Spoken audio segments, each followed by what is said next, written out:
Good morning, everyone. First, thank Hanchun this introduction of me. And it's my great honor to be invited to here to share our opinion on this disease, these two diseases. And my topic today is about two different diseases. One is the PRRS, a mystery disease. Since its outbreak in US in 1987, it's almost 30 years, and we still have this face to this problem. This disease is a mystery because it cause a lot of problem in the field. And today I want to talk about why it's so difficult to control this disease. This disease is caused by person reproductive and resistance syndrome virus, and this is the character of this virus, the pathogen of this disease. The first one is the high mutation frequency. Okay, I can use the mouse. The first one is the high mutation frequency. Compared with other viruses, even the influenza, this PRRS have a high frequency mutation ratio. And another problem is the recombination. If the two different virus strains co-infect one pig, there will be the possibility of two strains recombinant, and this recombination will create new strains, and we have data to show later. And the third thing is the strain diversity. It means there are, just like Dr. Moto have said, there is two different genotypes of PRRS, the European type 1 PRRS and the North American type 2 PRRS. Even in the same genotype, there are different strains, and these different strains have a high diversity, and the cross protection between different strains is a big issue. Another thing is about this disease is the persistent infection. If the farm has the PRRS outbreak or is introduced some new strains into your farm, it's very hard to clean this virus. So, persistent infection, especially the soil is a big infection source of the virus. The soil can shedding the virus to the whole farm. If you can't control it, make good management, it will cause a lot of problem. The third problem is immunosuppression. When the virus infects the pigs, it can cause suppress the innate immunity and the adaptive immunity by a lot of mechanisms. And I want to talk about the ADE. Yes, the ADE is, most of the results is from the laboratory. Yes, I agree with this. But we don't have enough data about the fields, this ADE in field. But now, some research group have focused on the ADE. They said it's not just only about how the virus into the cell. It also has some regulation about the native immunology or something like that.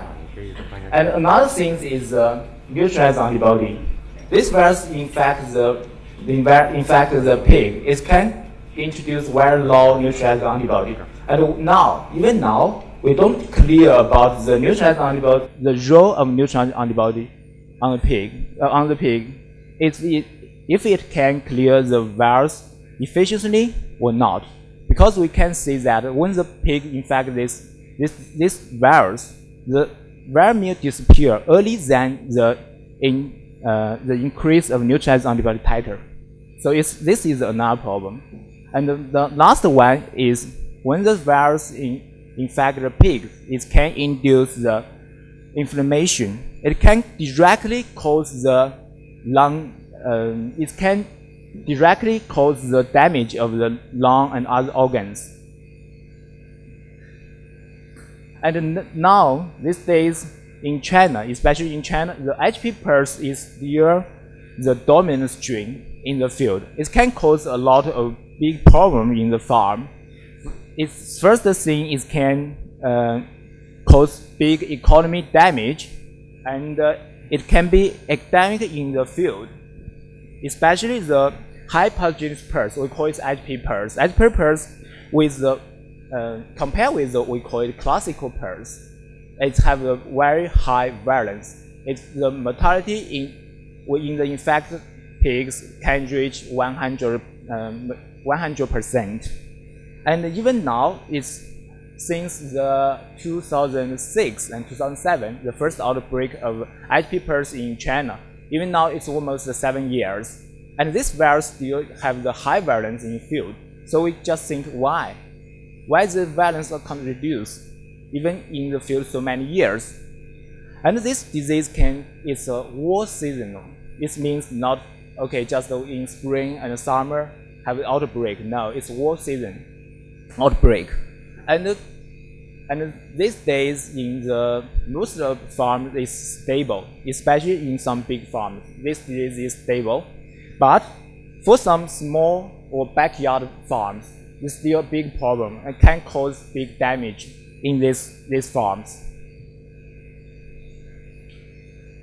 And now we want to talk about why this disease can cause a big problem. The first one is the HP PRRS can persistent in a lot of farms. If this is a PRRS positive farm, the source is the major infectious source of these errors. It can persist in infection and cause the virus shedding. This means the virus can be transmitted in the farm from the sow to gill to nursery pig and to newborn pig and to growing and finishing pig, and cause the disease at other age pig. And it's another problem is the vertical transmission. Just like what I said, the infection can cause disease on the newborn piglets. And this short share virus causing infection in nurses is a big problem. So later I will talk about how to control this disease in the farm. If your farm is PRRS positive, this part is very important to cut the transmission in farm. And another thing is viral transmission. So in farm can cause infection in nursery and grocery finished pigs. And we just look out of the farm. We look into the farm. This is a problem. If we look out of the farm, we look at the whole field. It's in China. We have do some investigation from the 2006 to 2012, and we found that we just we collect the samples from different province, different farm, and we make the sequence of the SP2 and GP5 and GP3, and we found that most Chinese isolates now are type 2 strains. Even now, we have found some genotype 1 PRRS in China. We have reported at least 3 or 4 strains have been isolated is the genotype 1. But until now, there is no case report about this genotype 1 strain can cause big problem or cause the outbreak in field. So the genotype 2 is still the the number 1 problem for Chinese PRRS. Another thing is most of the strains are from the subgroup 3. We can divide if based on the sp2 amino acid. We make the phylogenetic trees. We can see that we can divide the strains into 3 different groups. Subgroups 1, 2, 3, and most of the Chinese strains it include the HP PRRSv, a classical low pathogenic PRRSv, and some vaccine strains, especially the vaccine strains from the HP PRRS, are classed into the subgroup 3. And we found that the strains with the amino acid 30 amino acid deletion in sp2 strain is still the dominant strain in field. And we have compared different data period, data from different period, from 2000 to 2006 to 2007, and another data from 2008 to 2012. We compare the percentage of the in each lineage. We found that the diversity of these strains is increasing compared with early time. Okay, just look into the sp2 region. we found that after 2006 and 2007 first outbreak, we found a lot of different deletion, insertion, and mutation in this region. We can see that they have 21 amino acid deletion in sp2, or we can find the 22, 65, 25 anyway. And now we also find some strains even have the 100 amino acid deletion, just like the MN164. We can isolate this strain in field. So it means the diversity of these pairs become worse compared with early time.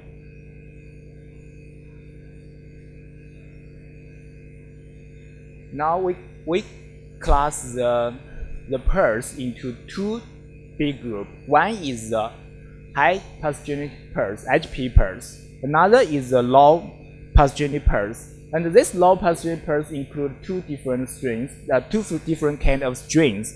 One is the field strain, and another is live vaccine strain. Because the vaccine strains still have a pathogenicity. And from our laboratory data, we have found that the recombination exists. If we in fact inoculate the pig with two different strains, in this experiment, we inoculated the pig with two different low pathogenic strains, and we found that we used the plaque assay to just isolate the strains, and we found that and sequenced got the full sequence of the new isolated strain. We found that recombination exists. This means co-infection of different strains can lead to recombination. And this recombination, new strains are produced from this recombination. And this recombination just exists in two low pathogenic strains. But now we don't know if we don't have the data if this field strain and vaccine strain can recombinate.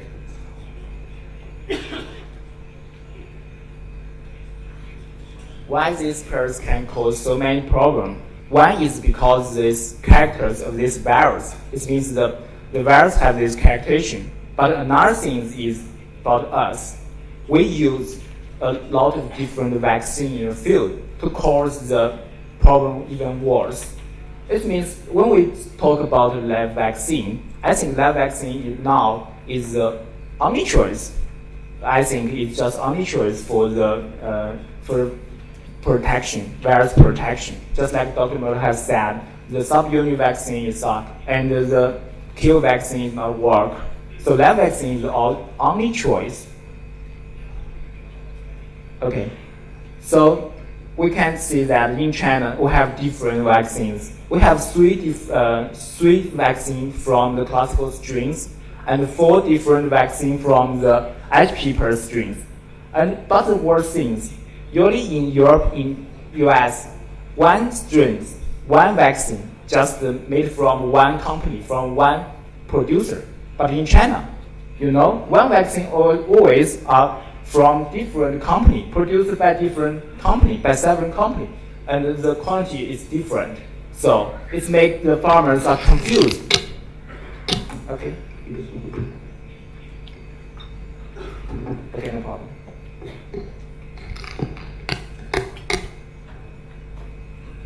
Okay, good. So the farmers are confused which vaccine we should choose. And now we still have some. I talk about the live vaccine is the only choice for protection this virus. But how to use this vaccine? Now there is some misunderstanding and misusing of this vaccine in farm.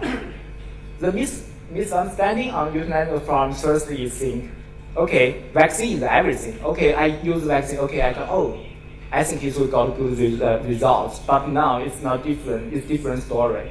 And now it has a planned, excessive, prolonged use of MFV. I mean, this MFV is the multivalent vaccine, not just from Boeing or from any companies or world live vaccine. And some region or some country, they just force the evaluation, the water pigs, whole head validation. And some some farms, no matter it's positive, the person positive or person negative or is stable or not stable, okay, they use just the whole head vaccine. And the high frequency use of vaccine. Some farmers think, okay, vaccine is good things. Maybe one is not work. I can boost it twice, 3 times, or 4 times. Okay, they use just increase the frequency of vaccine. And some farms is even worse.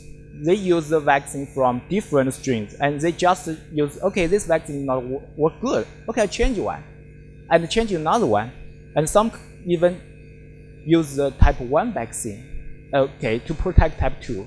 So it don't make sense. So the frequency replace the vaccine from various strains is a dangerous thing. And now, we still have some concern about the multiple live vaccine, especially this vaccine derived from the PRRS, from the attenuated PRRS. Why? We have noticed that in some form, this vaccine can directly cause the problem, cause the disease. We found that some farms use the vaccine. After that, direct cause the abortion in vaccine source. It can cause disease in the newborn pigs, and the piglets have some clinical syndrome. And the other things, this is direct problem. And the other things, if you use the unsafe live vaccine, it can cause the problem indirect problem. When you use the vaccine, the mortality caused by secondary infection or bacterial infection increased. Because this unsafe vaccine can suppress the immunity response to the other pathogen or to the bacteria. So this caused a big problem in the field.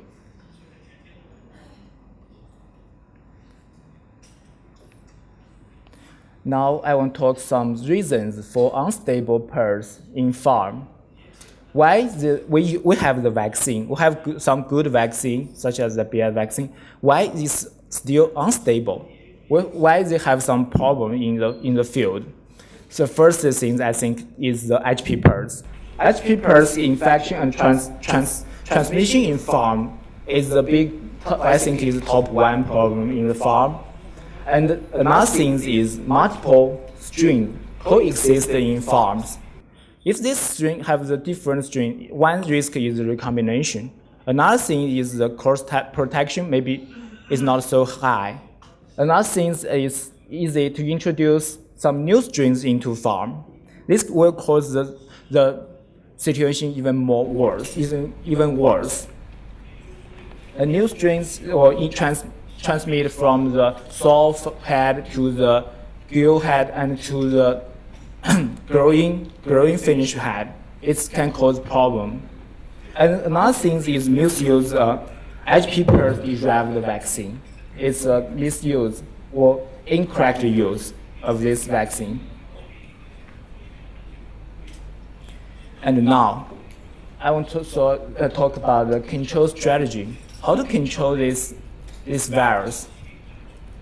The strategy of this virus, I think, is the number 1 is prevent the PRRS. Leave this virus outside of your farms. The second thing is comprehensive strategy for getting. Okay, how to do this? I think have 4 steps or 4 things to support this strategy. The one thing is biosecurity, a good management and maintain of this farm. I think everyone just, no matter is a veterinarian or farm owner or everyone or staff in the farm, they know the biosecurity is very important. But we're just talking a lot about it. It's not work. We need to just do it. Keep in mind the biosecurity is number 1 thing in the farm. Another thing is make good immunization. This means use a good vaccine and reasonable use it and make the good schedule and personalize this schedule for your farm. Depends on the diagnosis results. Depends on the clinical sign you have observed in the farm. Not say, okay, there is a schedule good for that farm. It's maybe not fit for yours. Another thing is control the secondary infection. Use the biotics to control second infection, to reduce the outbreak farm's mortality and prevent the second bacterial disease. And the fourth thing is the surveillance.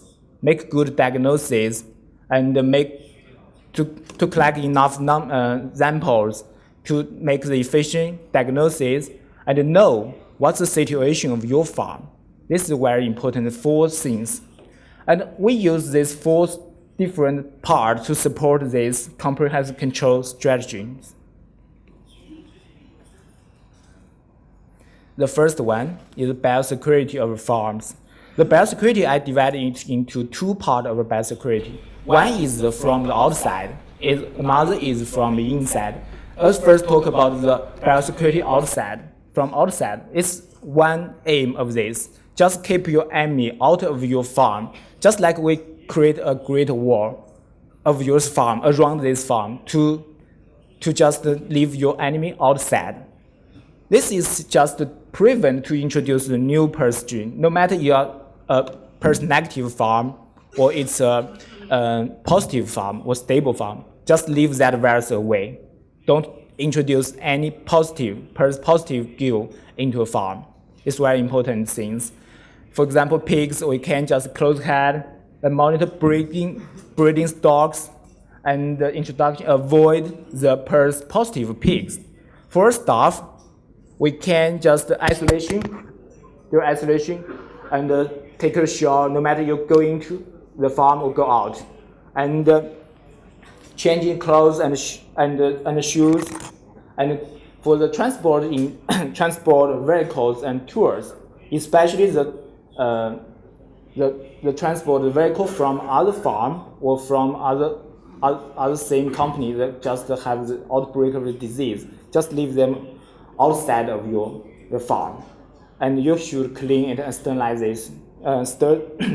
sterilization of it. Another side is the biosecurity inside. We should reduce or block the transmission in your farm. Okay, if your farm is a PRRS-positive farm, okay, we should control it in some specific head. Just leave it alone in this, just in some location, just as we can as possible. Okay, and for example, we should cut the transmission in head, the staff and implement equipment, tools, needles, and transportation. This should be controlled. You can't cross-use them between different pig heads and different room. So another thing is salmon. We will do the AI. We should test the salmon. We use the high qualified salmon because the salmon is easy to contaminate by the PRRS, especially the ball if the positive. Another thing we should take care is about make notice is about azoles.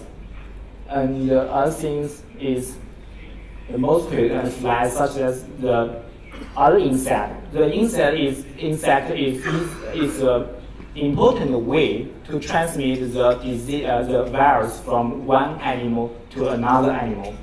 And they have some data to report this. So we should just reduce the amount of the mosquito flies in your farm. Second part is the immunization. It means how to use the vaccine. How to try to use the vaccine. The strategy for the PRRS vaccine, I think if you want to use the vaccine, first you should ask yourself some question. The first one, is it necessary to use the vaccine? Which vaccine should we choose and how to use it? The last one is, how long should we use it? To answer the full question is the next step of my presentation. First, we divide the farm into four different situations. One is the outbreak, another is the completely negative, and another is PRRS positive but stable. Another is the PRRS positive but is unstable. So when you divide this to four different situations, you can have a different strategy for use the PRRSv. The first is for positive and unstable the outbreak of a PRRS outbreak forms. So first we should use the modified leaf vaccine. The safety qualified the vaccine and should personalize the vaccine schedule based on your situation. For example, in one farm we use one kind of vaccine and do one shot. Never use the vaccine from two different strains, or even more from three or different more than that. It's dangerous and makes the risk of the recombination. And another thing is stops vaccination when head becomes stable. It's no need to use the vaccine again. And no vaccination for the serological positive sow head. The last thing is vaccine gives dogs head once 1 to 3 months ahead of the breeding. If this is a positive negative form, negative form, okay, congratulations. The first aim of this is just keep it negative. The first thing is no PRRSv vaccination if there's a negative form, and strengthen the biosecurity management, avoid the PRRSv introduction. And the third thing is make the good surveillance on introduction of breed stocks, avoid pushing the PRRS positive pigs, no matter if it's serological positive or PCR positive. The fourth thing is regular the surveillance and keep PRRS negative. This is our aim if this is a negative form. If this is a positive form, but it's stable, what this means, the stable? It means the sow head is the PRRSv positive. It means have the vermeer, it's the PCR positive. But the reproductive performance is normal, it's stable performance. But at the same time, the grown pig is PRRSv negative, it's a PCR negative, not the serological negative. And no transmission, it means no transmission in farms, and it has the stable performance.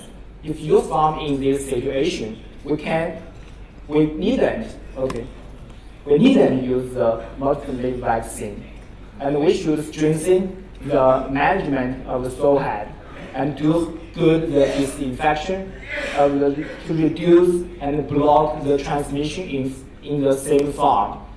And if they buy some PRRS negative gills, and you should put this into the PRRS positive sow head before breeding.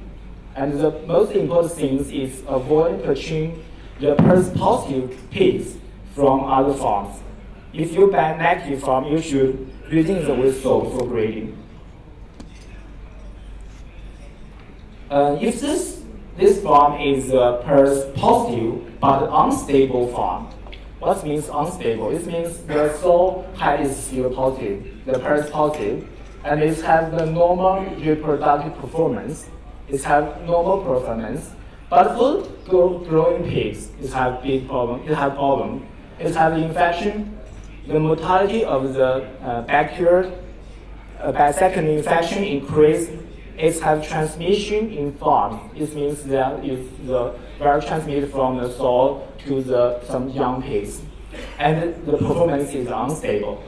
So if this farm is an unstable farm, we should choose the PRRSv, choose the vaccine. The first thing is strengthen, disinfect, or reduce the blood virus to transmit in farms. And the second, we correctly use the PRRSv. This is a good qualified PRRSv. And this is how to use it is very important. We do the surveillance and do diagnosis first. Just for example, we should to know when you can see the disease, in what age and what stage.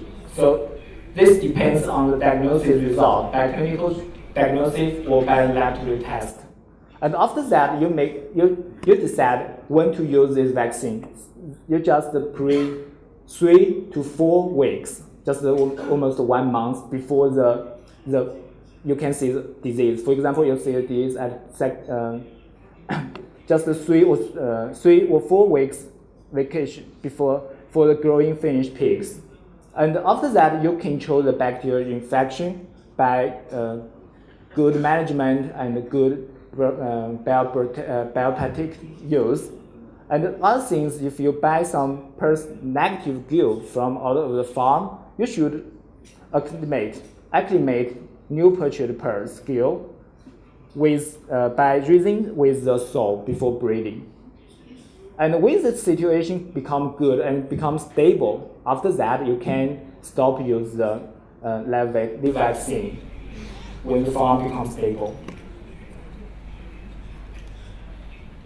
If this farm is a PRRS outbreak farm, if they have some problem, for example, it's infected by high HP PRRS, they have some reproductive disorder, it has abortion, stillbirth, and you can see the clinical symptoms and the laboratory diagnosis confirm this is PRRS.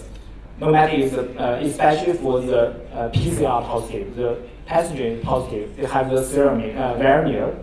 It means the PRRS infection and cause problem in the farm. If in this situation, the especially for some IP PRRS infection, you can see the high fever, and sometimes you may meet the low pathogen PRRS may cause a symptom infection. But in case, I think now in China, most of this caused by HP PRRS. Because from our investigation, the HP PRRS is almost include 19% of the isolated strains in field. 19%, I think.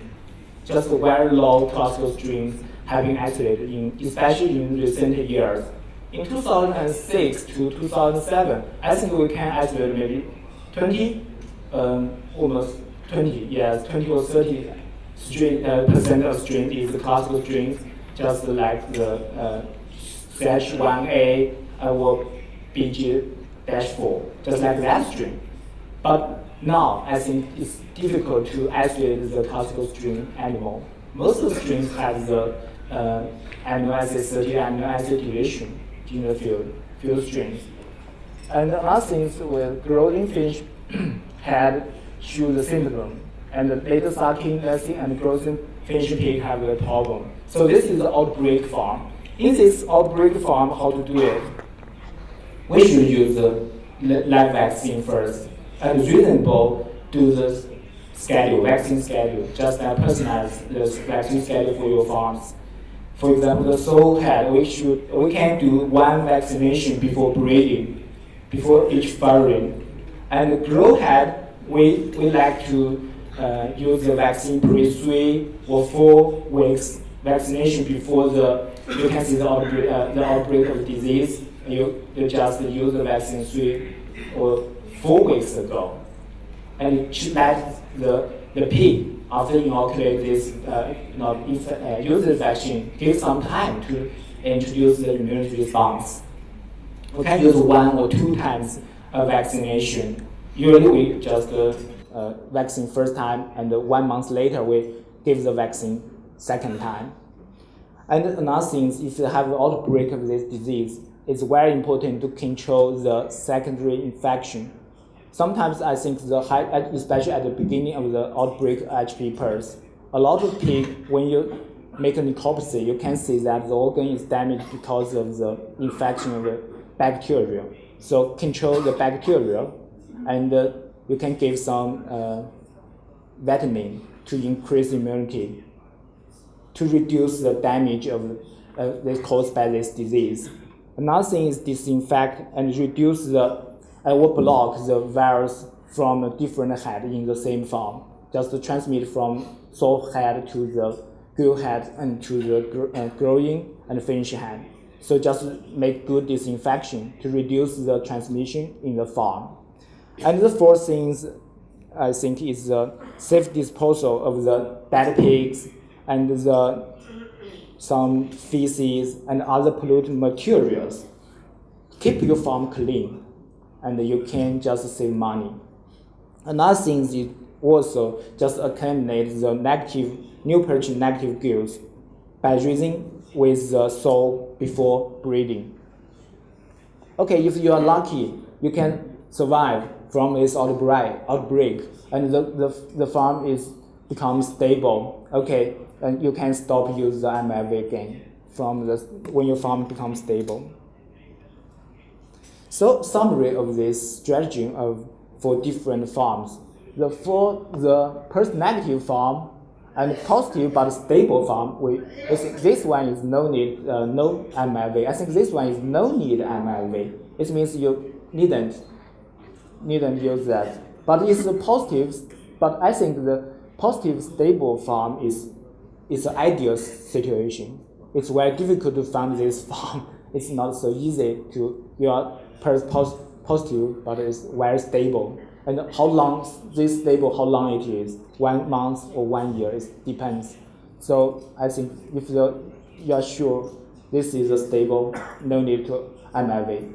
But if the positive and unstable farms, we should rationally use MFV, especially personalize your schedule, just based on your situation, based on surveillance and diagnosis.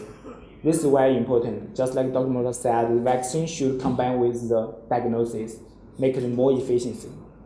If this is an outbreak farm, we should use the MFV vaccination and rational schedule this. And at the same time, in two situations, we should control manage the biosecurity management and control the secondary infection to reduce the damage. So how to control the secondary infection? It depends. The first, if the person infected hurt, we can use antibiotics to prevent the disease. We prevent the disease. But if it's outbreak, it has outbreak hurt, it can have caused the disease. So you should control the secondary infection to reduce the damage. Another method to control this disease, one is the closed head. We can use multiple set farms, early weaning, and the participation of the source. And we should do the accumulate. For example, this is a positive and unstable farm. We can just make the negative, PRRS negative gill become into a PRRS positive before it's breeding. We have 3 different methods to accumulation. One is just use the natural expose. This means just put your gills into the soil head before the breeding. I think this is the most easiest way. Okay, the natural expose. Another thing is you can use the virus inoculation. This means you use some PRRS positive serum. You can collect this serum and inoculate the negative PRRS and become positive. And the third method is directly use the live vaccine. We can just use the live vaccine. But one thing I think is you should just reduce the different strains in your field. So if there is, I think the best thing is just there are 2 strains. One is vaccine strain, another is the field strain. Never introduce the third one. People don't like the third one, yes? So homologous strains can stay in the farm. Unique strain transmit in the one farm is very important for control this disease. Okay, the last ideal step is the PRRS eradication. This is a very good aim to control this disease. And I think this is a good thing to reduce the economic cost to clean this disease. But now it has a lot of difficulty to do this, to drive this. But we have 4 different steps to finally irradiate this virus. The first step is, reduce usage of MFV. This is the first aim. A second is regional control. This means some region, they just this region is positive, but not spread shedding outside of this region.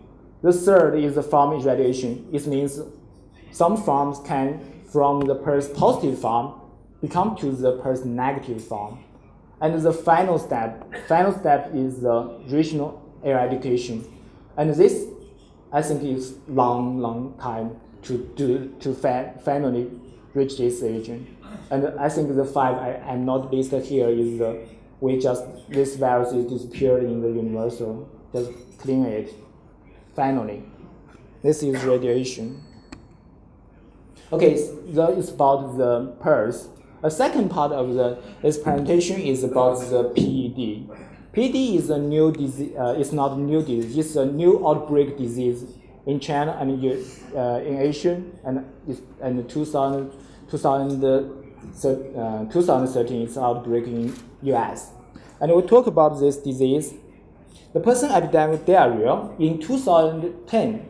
This is the first outbreak, the novel outbreak in China, an acute and highly contagious viral enteric disease with high mortality in sucking pigs emerging in China. And 1 or 2 years later, from 2011 to 2012, this disease widespread the whole China and widely spread and outbreaks in more area. And in 2013, compared with the first 2 years, the situation is better compared with before, but now it still has some outbreak in some farms, and many cases are still reported now. The characterization of the PEDv infection, first, I think this thing is where it's easy to diagnose it because we can see the symptom clearly. So it's the acute diarrhea occur extensively in 3 to 10 days newborn pig, sucking piglets. And the morbidity of this disease can usually reach 100%. And the mortality of this disease can reach 80% to 100%. It can cause a big damage in the farm. And we can see the water-like diarrhea. And usually it can be seen in the in the sucking piglets. But sometimes, just in case, we can see this sporadic case in some or other ages. It has been reported in some other ages. And the high mortality of this disease can cause big damage in the economic damage in the farm. Okay, it's good. The outbreak was usually the outbreak can last more than 4 weeks. 4 weeks cause thousands of pig dead. And since 2010, we have isolated some strain from the field, and we found that we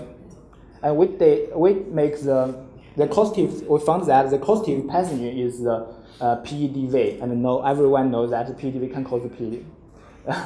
We got and we sequenced it and found it's a novel PED with capture a variant S gene. There are a lot of mutation in S gene. We can see that. From the phylogenetic trees, we found that most of the Chinese isolated strains are clustered in class 3. It's very close to Korean strains, and they share 1916.5 identity with the S gene of Korean strains. And we can see this is the vaccine strains. Vaccine is clustered in class 1. So that's why now the conventional strain is not provide 100% protection to the field strains. They are different, they have a different S gene. And we found that the S gene have some insertion 2 different places, and 1 deletion, 2 amino acid deletion in here. So this is it's easy to find this mutation in S gene. The concerns, if the efficiency of the PED vaccine now is not satisfied, we have the modified live vaccine and we have Q vaccine, but now in China, no commercial vaccine derived from novel isolates. So this is a big business potential. If who can make this good vaccine, the new vaccine. The control, how to control this? I think the vaccination is an important thing, even though it's not can give 100% protection, but it has some works. And now people in farm use the Q vaccine. They use PED and TGEV recombinant vaccine or live vaccine to give the vaccination to the primary source. And another thing is very important, just like other control other disease, it's important to do the biosecurity management and control the virus transmission in the outbreak farm.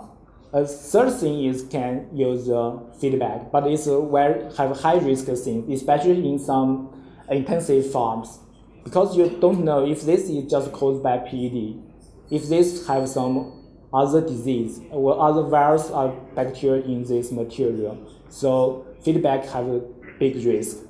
This is all I have. Thank you very much for your attention.